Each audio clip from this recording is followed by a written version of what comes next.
A former female priest who spent more than 2 decades in the Episcopal Church is now speaking out after being defrocked because she embraced another faith. Today, Ann Holmes Redding calls herself both a Christian and a Muslim. But her move to Islam came at a very high price. Dan Harris reports on this woman's test of faith. Ann Holmes Redding was an Episcopal priest for 25 years until a radical test of faith.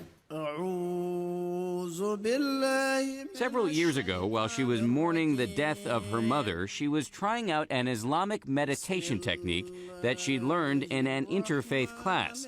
And that, she says, is when it happened. It came with such clarity and such power that I could understand it as nothing else but an invitation from God. In fact, she says it was Jesus himself who led her to Islam.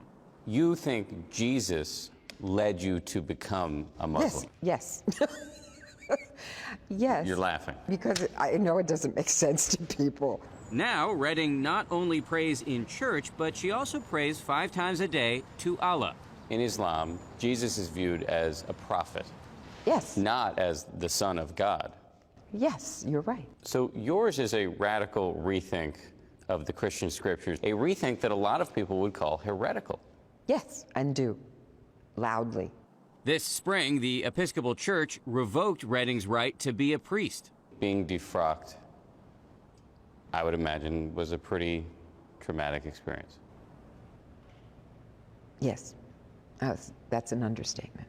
To imagine not being involved intimately in the lives of believing people, helping them understand their relationship and calling, baptizing babies. It's a big loss. It's a huge loss.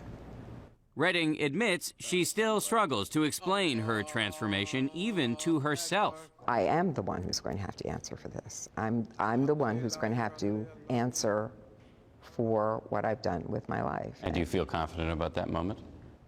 It's in the best of hands. Dan Harris, ABC News, New York.